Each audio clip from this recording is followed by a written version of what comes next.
Welcome to the penultimate lecture of the course, Chapter 11, You and Your Hormones. However, we've already gone through some of them, haven't we?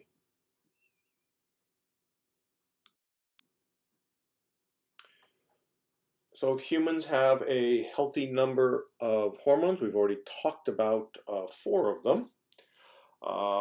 We've talked about CCK, gastrin, oxytocin, ADH, aldosterone, also known as a mineral corticoid, which isn't listed on here, by the way. So the way this lecture is going to go is we'll just go through the various glands, talk about the various hormones, and then insert random hormones kind of towards the end. How's that?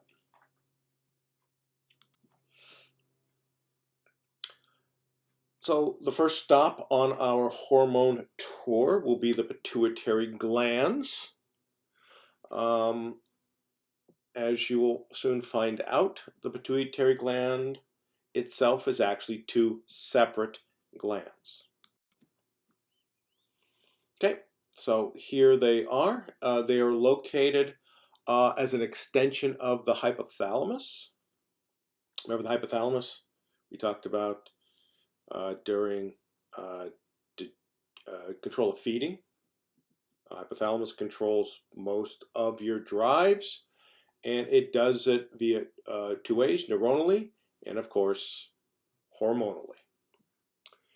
So you can divide the pituitary itself into the front dwelling or the anterior pituitary or the rear dwelling part of this extension known as the posterior pituitary, also known as the neurohypophysis. Below you'll see all the hormones we're going to talk about, discuss,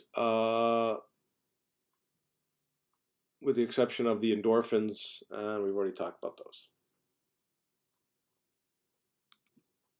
Okay.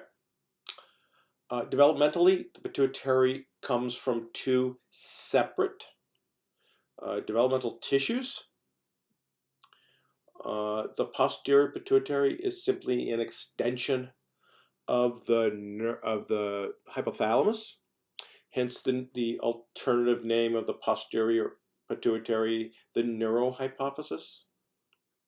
The anterior pituitary is an attachment to it and is hormonal in nature, hence its official medical name, the adenohypophysis.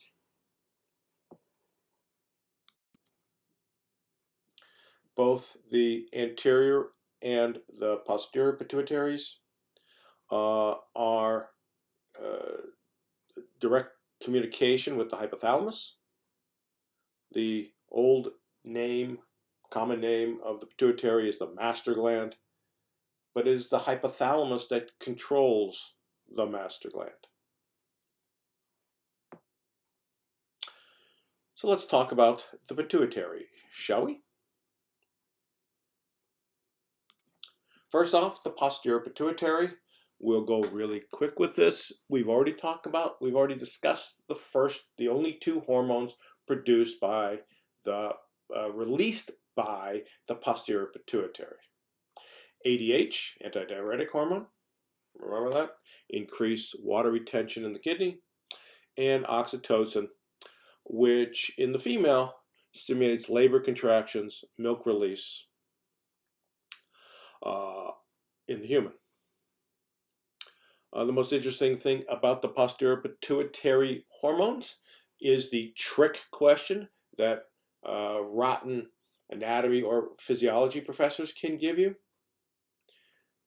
Because the 2 posterior pituitaries should be really called neurohormones. They are produced exactly how neurotransmitters are produced in the cell bodies of nerves, and these nerves are found within the hypothalamus. Vesicles containing either ADH or oxytocin, depending upon the nerve, are then transported along the axons just like a neurotransmitter, to the tip end of the axon. Neurostimulation causes the release of these two neurohormones exactly how neurotransmitters are released, right? You need some sort of action potential, opening up calcium channels, fusion of vesicles, and into a synapse. However, there is no postsynaptic cell.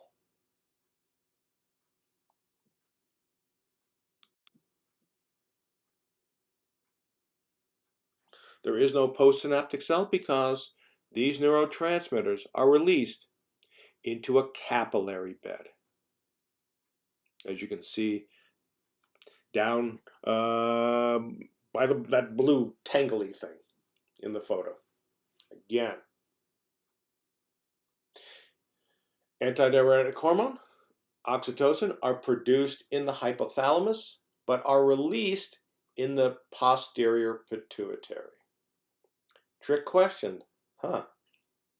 These are neurohormones again, released directly into a blood vessel to move to their target.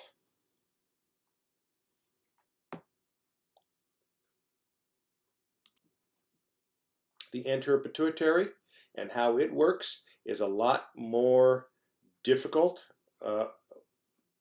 vis-a-vis exam 4 for two reasons. One, the release, as we'll discuss in a few slides from now, is a lot more complicated. And second, there are a lot more hormones associated with the anterior pituitary than the posterior pituitary. All anterior pituitary hormones are either peptides or proteins. All are produced within the anterior pituitary in specific cells within the anterior pituitary. And you only have 8 to memorize. Well, 7. Who knows about lipotropin? We'll talk about that at the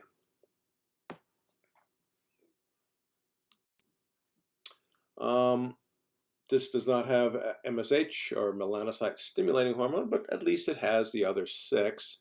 And so you can use this table to help you study, understand at least the functions of many of these hormones. Shall we talk about the mechanism of anterior pituitary hormone release? Question mark.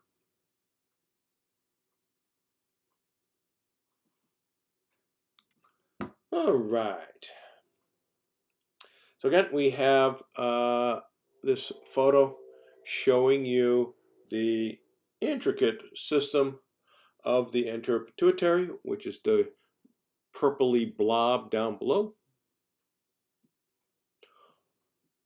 All, and I do mean all, anterior pituitary hormones are regulated by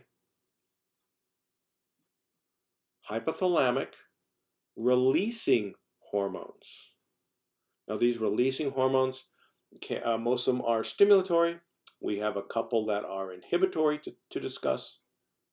But all of these releasing hormones are produced in the hypothalamus. Exactly how the posterior pituitary works. These inhibitory releasing hormones, or not inhibitory, just releasing hormones, are all small peptides. They are all produced within the cell bodies of hypothalamic nerves. They all travel down an axon within a vesicle.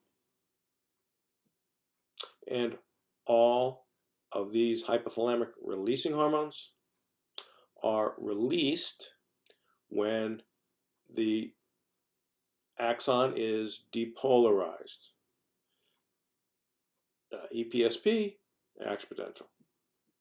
The vesicles fuse, and exactly like the posterior pituitary hormones, these releasing hormones are released into a capillary bed that you can see in the upper part below the infundibulum, the stalk, in red.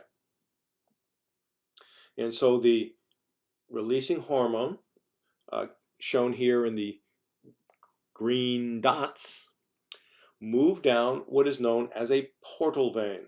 Remember we talked about a portal vein when we talked about digestion? Portal vein is a vein stuck between two capillary beds. This hypothalamic portal vein then allows the releasing hormones to move into the anterior pituitary, another capillary bed.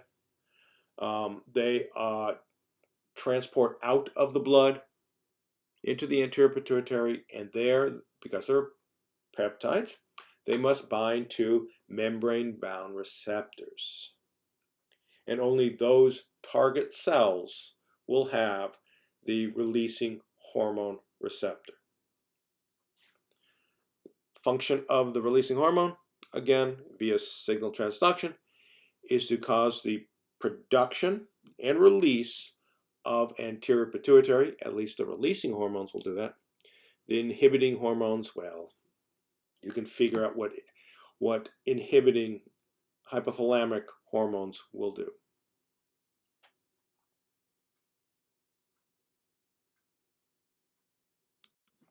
All right. Here are the hypothalamic hormones we will be discussing. And each of these hypothalamic hormones are releasing and or inhibiting will regulate the production and release of specific hormones, with one exception. Look at letter B, gonadotropin releasing hormone, GnRH.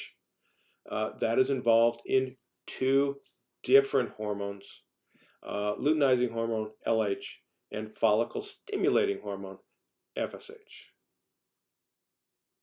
There are two inhibitory hypothalamic hormones, a D, somatostatin, which inhibits the release of human growth hormone, HGH, and prolactin inhibiting hormone, or PIA, screw it, just call it dopamine. So dopamine, if it's present, prevents those anterior pituitary cells that are going to make prolactin from producing prolactin.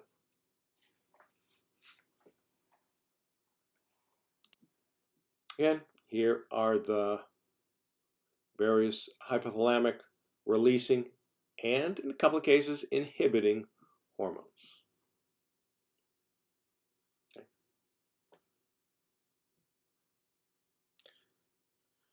Let's go through some of the individual hormones, their control, and, of course, their function. Exam 4 is coming up. I'm sure you're all busy making flashcards for each hormone so you understand the system and function. You're under stress. Welcome to the stress hormones, ACTH, cortisol, and the releasing hormone for ACTH, CRH. Still stressed? Let's continue.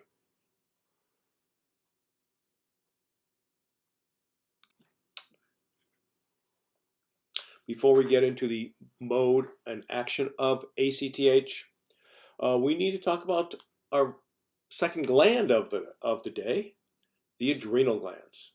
The adrenal glands are really two separate glands. You have the adrenal medulla, which is on the inner part of this gland. You have the adrenal cortex, which is on the outside of the gland. And both of these two adrenal parts produce and release their own sets of hormones.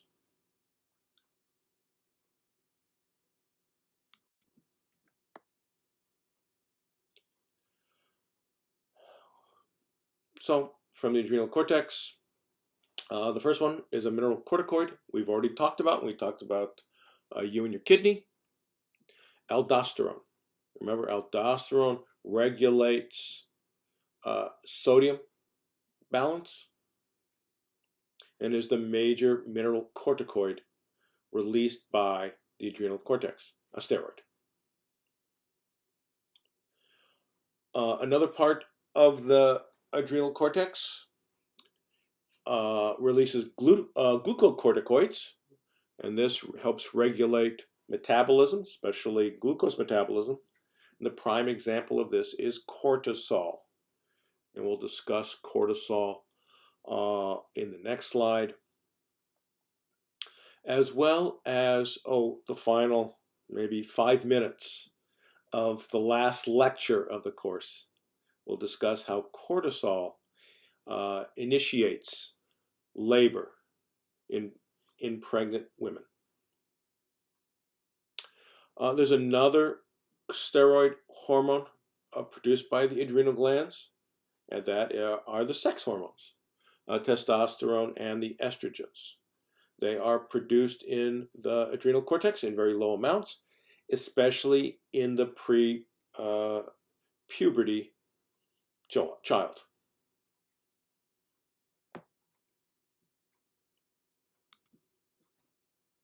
All right. Let's talk about cortisol over the next few slides. First, here is the way that cortisol is released. Under stress, whatever the heck stress is. And it's been shown that stress could be physical stress, so injuries, disease, or mental stress. Oh yeah, like exam 4 coming up. Regardless, this will affect the hypothalamus. Remember, that is the part of the brain that controls all your drives. Hypothalamus releases a small peptide known as CRH, or corticotropic releasing hormone. CRH travels down that portal vein, finds those target cells in the anterior pituitary, binds to membrane-bound receptors there, signal transduction, to produce the stress-activating hormone known as ACTH, or adrenocorticotropic hormone. Gets into the blood. There it finds receptors on the adrenal cortex to activate cells to produce and release the steroid hormone cortisol. We'll discuss the functions of cortisol on the next slide. But right now, cortisol is one of the classic negative feedback loops that allows it to go back to both the hypothalamus and to the anterior pituitary,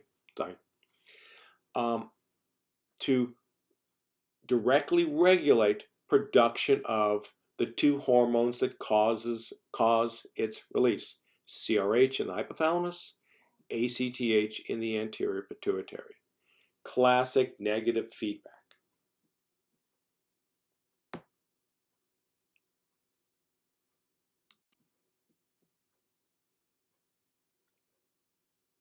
Functions of cortisol.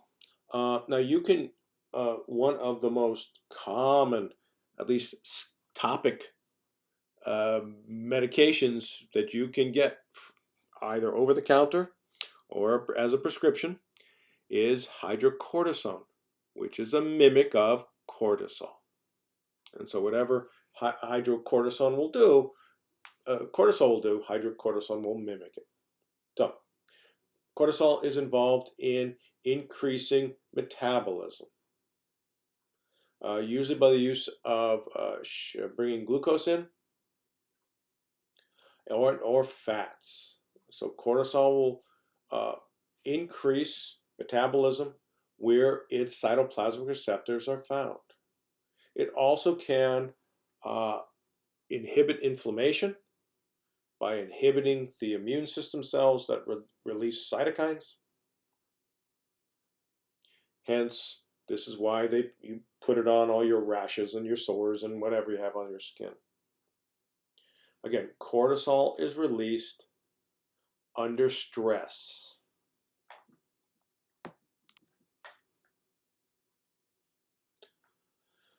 So cortisol is there to help recover. It can, it does that multiple ways by increasing the metabolism of affected cells for the cells to cure themselves. But stress can also be a great way to learn. The memory center of your brain, the short-term memory center / learning center of your brain is the hippocampus. It's been shown there are numerous hippocampal cells that are affected by both cortisol and perhaps even more interesting, CRH. So, under high levels of stress, CRH is released, and CRH is there to increase learning. So, while you are cramming and stressful for an exam, CRH is there to actually help you learn.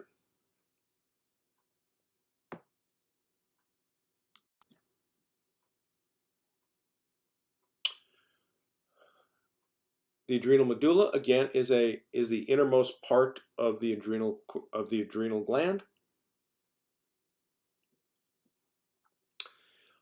It is there to augment the sympathetic nerve response.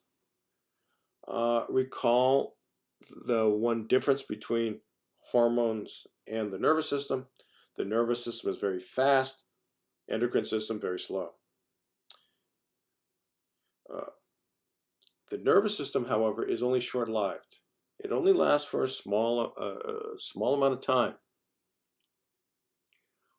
Hormonal system, however, can last for great more time. Okay, so when you're under stressful sympathetic nerve responses, right, fight or flight syndrome, not only will the sympathetic nerves release its neurotransmitter of choice, norepinephrine, but the adrenal medulla eventually will start pumping out their neurotransmitters as hormones, epinephrine, norepinephrine, and there's actually some dopamine also produced by the adrenal medulla. The functions of these hormones is to augment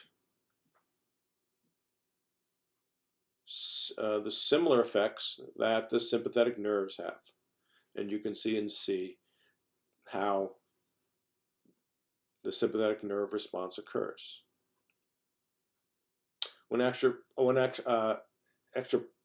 note here, sometimes you'll see the terms adrenaline or noradrenaline.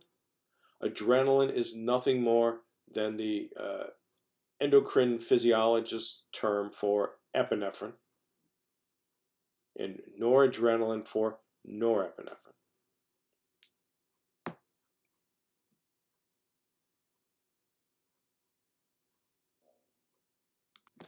Let's move on to the next set of glands located right by your larynx in your throat.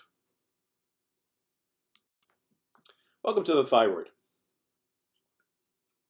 The thyroid have a couple of sets of hormones. That we'll see in the next slides. All right, the first set of hormones are so-called T3 and T4. And T3 and T4 have widespread actions, and we'll see that on the next slide. Just to remind you of how the flow rate works. In order for T3 and T4 to be produced and released in the thyroid, they must first need to be stimulated by a hormone from the anterior pituitary. They're in the pink box.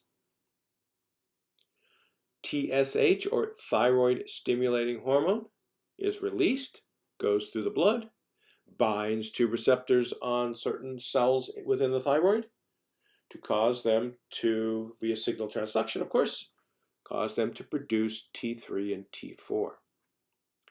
TSH itself is stimulated by a releasing hormone known as TRH, or TSH releasing hormone, produced by the hypothalamus. It too moves down that portal vein, binds to receptors within the anterior pituitary, and causes the cells that have those receptors, the target, to produce TSH.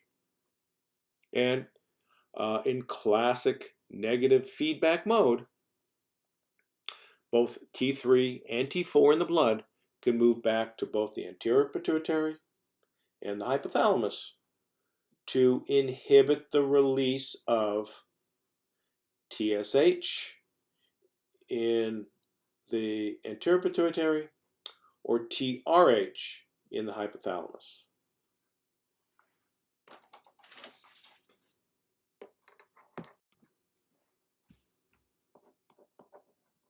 All right, here are some of the actions of the thyroid hormones T3 and T4. In the growing child, it turns on protein synthesis, growth, and is one of the growth hormones, but not the human growth hormone. It is a growth hormone, just like cortisol. T3 and T4 don't seem to play a role in bone growth, but primarily organ growth.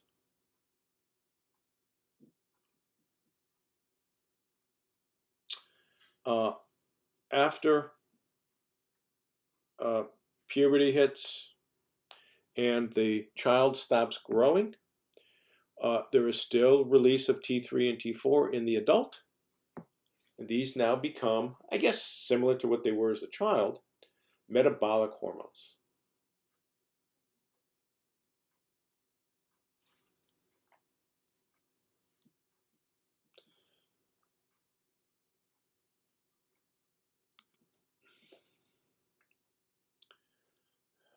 So T3 and T4 are the only chemicals in your body that contain the salt iodine.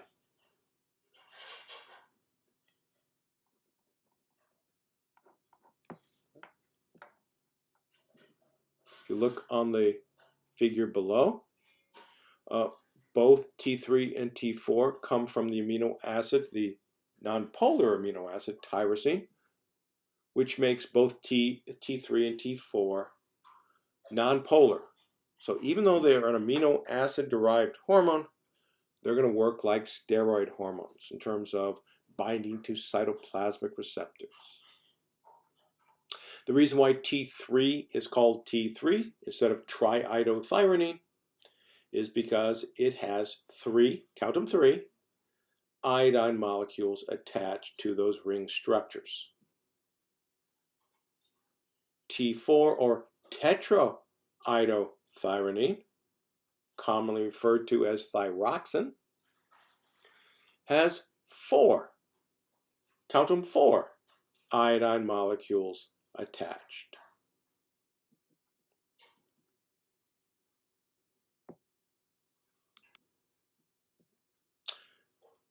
As we hinted in the last slide, even though they are an amino acid derived hormone, T3 and T4 are nonpolar, which means they require a transporter protein to move them in the blood, and a cytoplasmic receptor protein to carry them from the cytoplasm into the nucleus.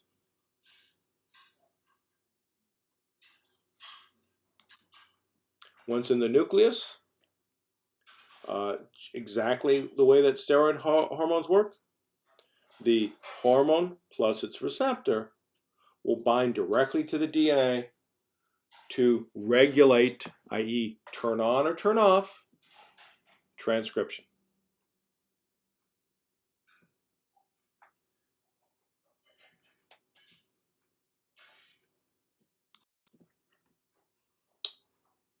There's one more hormone produced by the thyroid that is unaffected by thyroid stimulating hormone, and that is calcitonin. Calcitonin is a good-sized peptide and plays a role in the regulation of blood calcium levels. In this case, calcitonin causes an increase of calcium deposition into the bone. It also will cause the kidneys to secrete more calcium into the urine. Thus, calcitonin's role is to decrease blood calcium levels. One of the ways that I remember how calcitonin works is by using the imbecilic term calcibone in. Takes calcium and moves it into bone. Okay, you can stop laughing now.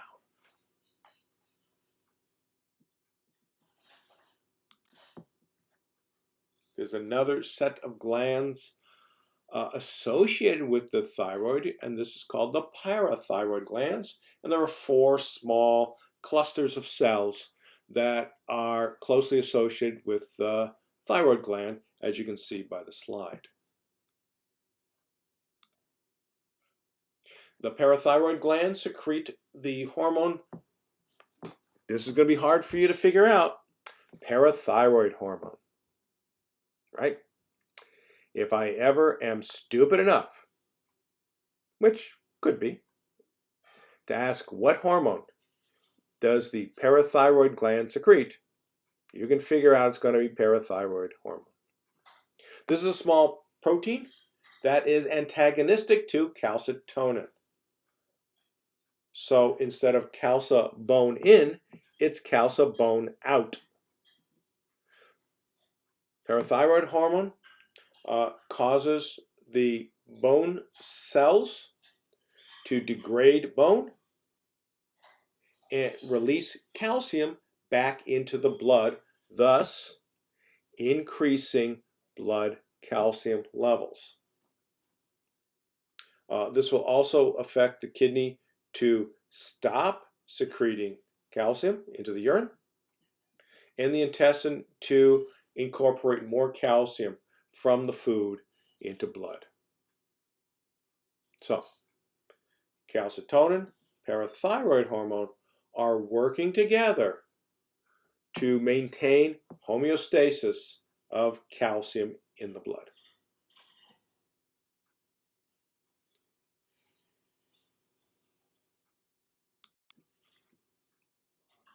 Since we discussed growth, dealing with both cortisol and T3 and T4, let's discuss HGH, or human growth hormone. This is an anterior pituitary hormone,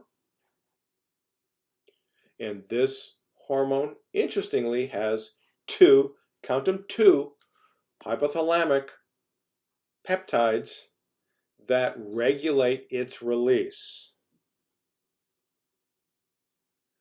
Like TSH and ACTH, it has a releasing hormone known as GHRAs, or growth hormone releasing hormone, which causes the increase of growth hormone within the anterior pituitary. However, the hypothalamus also has an inhibiting hormone, which this figure calls GHIH, or growth hormone inhibiting hormone, but we can just call it somatostatin, another peptide that blocks the anterior pituitary from producing more and releasing more growth hormone.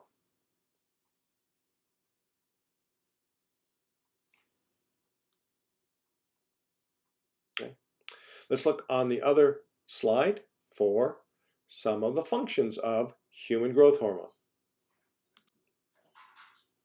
Okay, so you look down at physiologic function, and you can see human growth hormone, as the name implies, is involved in growth in the child. So, especially bone cartilage growth.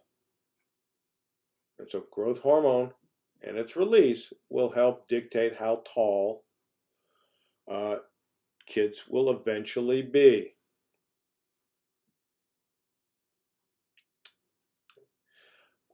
After the child reaches its maximum height, you still release growth hormone, and similar to the thyroid hormones, growth hormone plays a huge role in metabolism.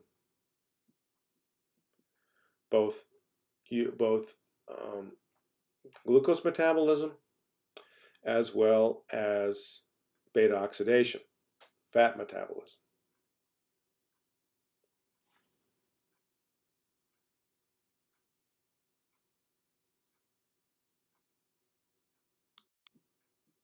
Okay, we'll talk about another organ and another gland.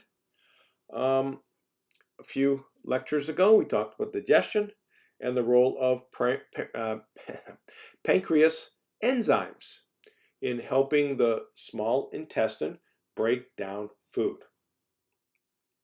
But the pancreas is also an endocrine gland. So let's discuss pancreatic hormones.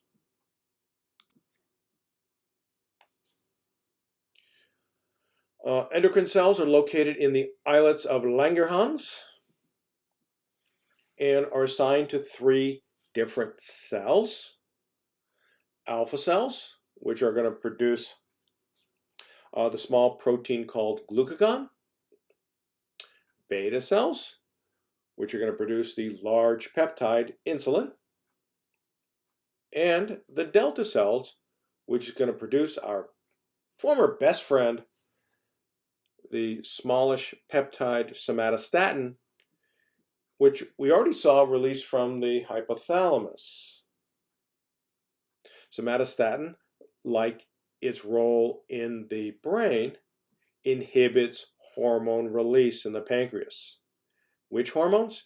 Yes, both glucagon and insulin. Result, somatostatin is a metabolism reducer.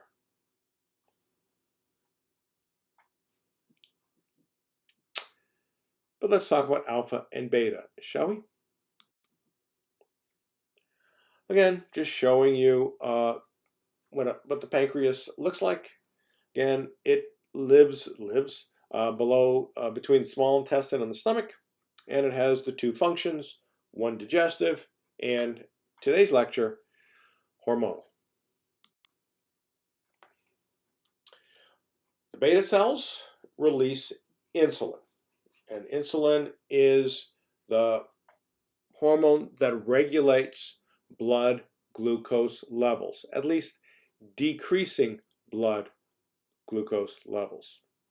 So when glucose levels are high,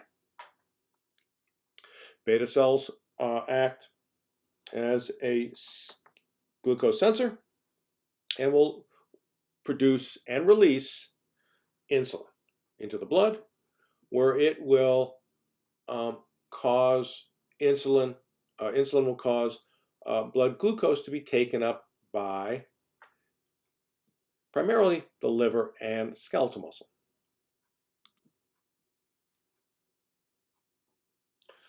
So insulin, if you recall, utilized the tyrosine kinase signal transduction system.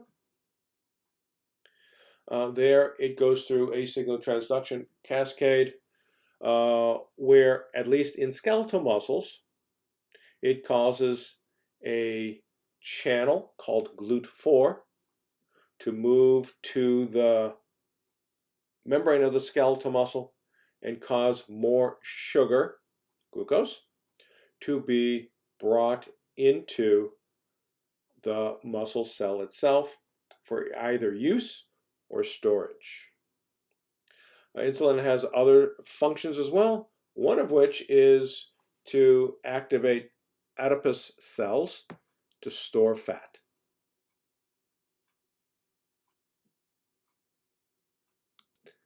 And this slide simply shows you how insulin works by moving or translocating GLUT4 transporters, which is glucose transporters, to the membrane.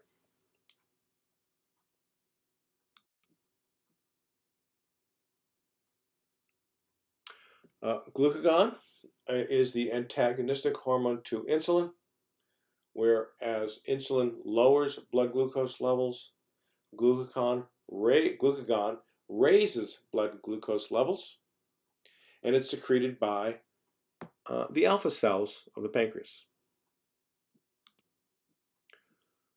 Again, it stimulates the breakdown of glycogen into glucose and release it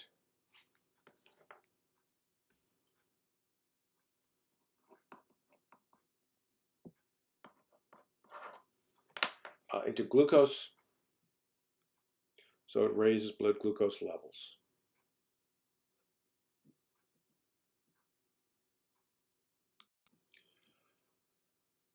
Here's a hormone that has no home because it does things that will lightly touch on with reproduction lecture, which is the next one.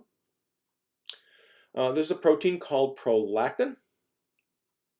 We've already discussed prolactin in the lecture before, general endocrinology, when we were discussing oxytocin. Prolactin, as the name implies, produces milk in mammals. So, oxytocin releases the milk, prolactin produces the milk. Prolactin is involved in a whole bunch of fun things within the female, including help regulate oogenesis, the production of eggs. Prolactin also inhibits ovulation, so that a nursing mother, theoretically, can't go through ovulation, therefore can't get pregnant. Okay. The interesting fact about prolactin is it apparently does not have, at least directly, a hypothalamic releasing hormone.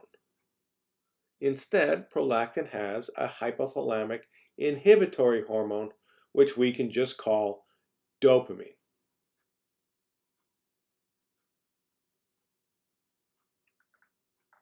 Do males have prolactin? Yes. And prolactin, again, seems to play a role in spermatogenesis, production of sperm, as well as the activation and development of Leydig cells. And Leydig cells are cells within the testis that plays a role in testosterone production and release. Next lecture.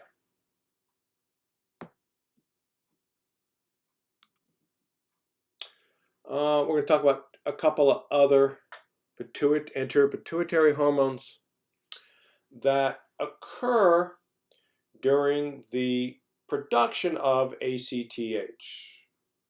So CRH plays an indirect role in the production of these two hormones. The first one we're going to talk about is MSH, or melanocyte stimulating hormone. You'll see this in the box. Humans do make MSH.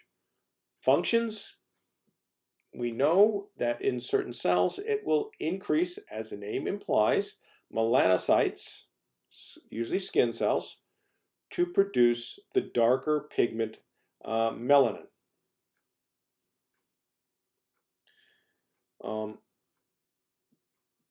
However, MSH performance in this area is not all that wonderful. Have you ever seen photos of amphibians or reptiles that can go from light to dark, their skin tone?